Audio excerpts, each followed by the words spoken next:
Happy birthday to you. Are you sweetie pie? Happy birthday, dear To you, sweetie pie.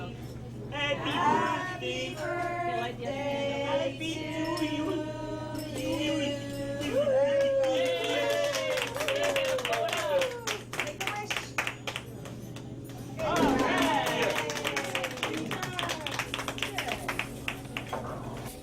Oh my goodness. Too much sweets. Oh boy. Too much sweets. Give it to the too much sweets. Give it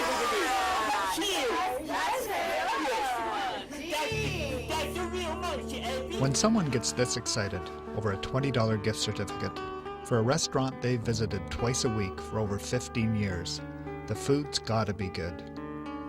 But for Peter Zichy, Nick the Greeks represents more than great food. Nick's, Shoppers Drug Mart, the Scotiabank, Dollarama aren't just stores, but places where Peter has friends.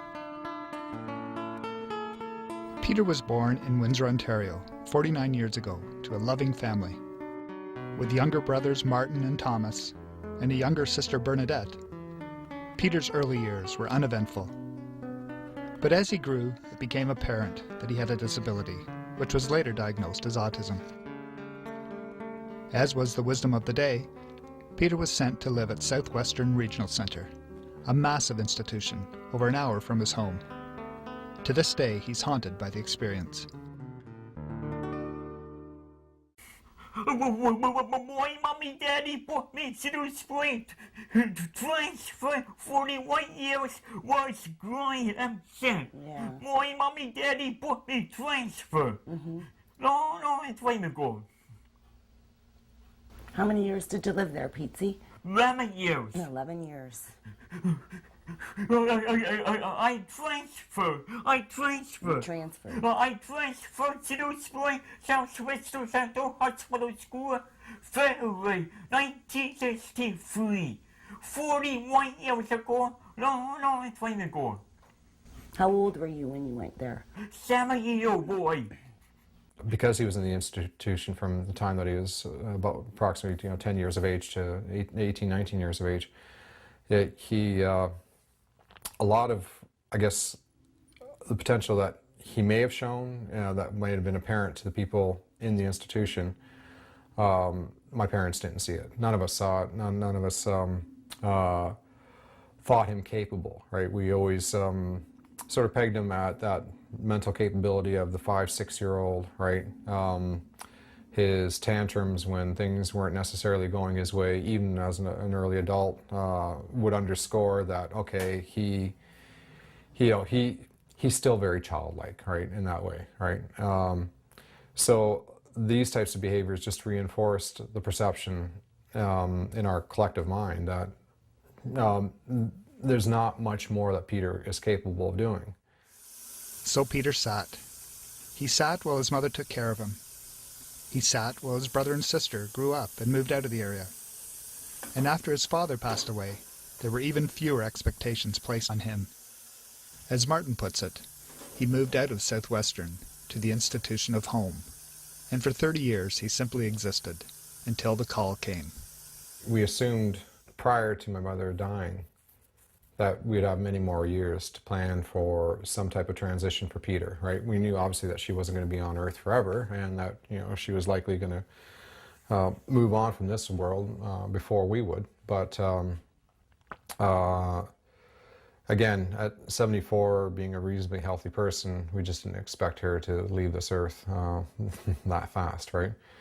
So all the planning that was well intended never happened. And so, as I mentioned earlier, that the thought, literally a microsecond after I found out about my mother's death was, okay, now what are we doing with Peter? With Martin, Thomas, and Bernadette living in the Toronto area, the first thought was to move him so that one of his siblings could take care of him.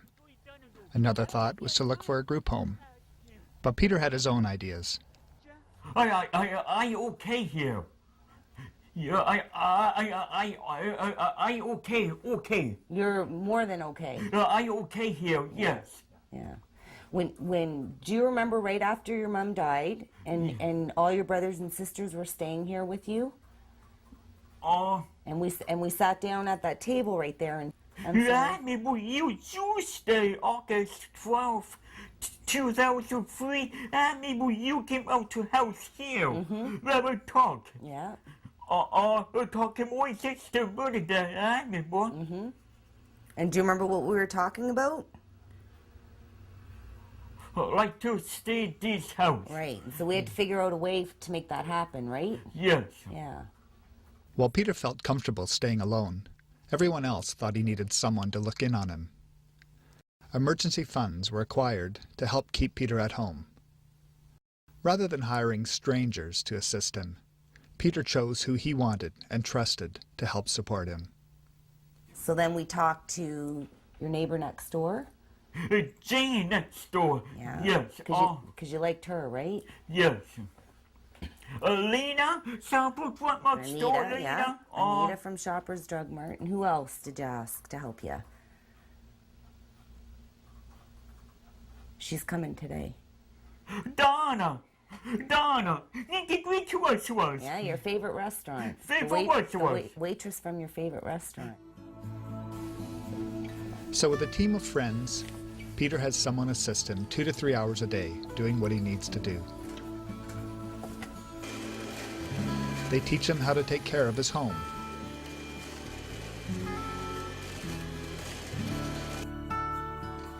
They teach him to cook.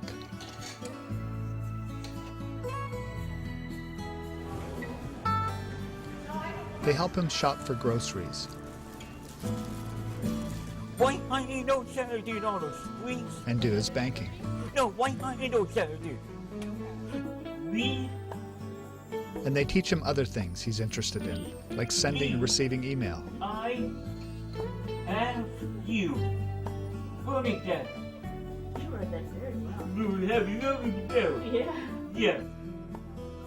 Peter is very outgoing and personable and meets new people easily. He has an outstanding memory for dates, and what's even more impressive is that when he's given a date, any date in the past or future, he can determine which day of the week falls on that date. Anyone who meets Peter is bound to be asked the question. What year you born, Jeff? I was born September 12th, 1958. Friday, September 12th, 1958. 46 years ago. No, it's time ago. So you were born on a Friday. Yes, Jeff. Thank you very much. Long time ago, right? No, it's time ago. Really long time ago. Yes.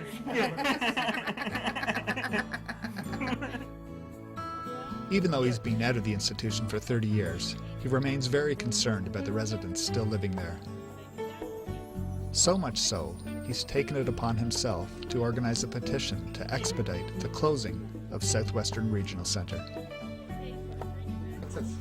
And every day he carries a tally of the residents still living in Cedar Springs. 114 people in Cedar Springs. He inspires me.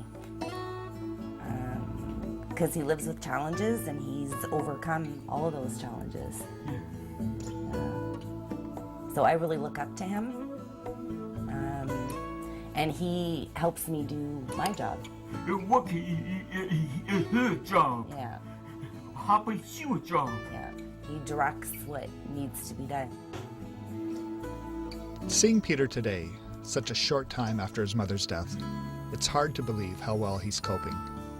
His eagerness to learn and to take care of himself is remarkable. But what's even more remarkable is how simple the solution was. He has a community, he has a home, and he has history. See, I first moved in this house Saturday, January 13, 1968. 37 years ago. No, it's time ago. Flexible funding allowed Peter to stay in his home and his community with a level of support he needs. He doesn't require a group home, he has a home.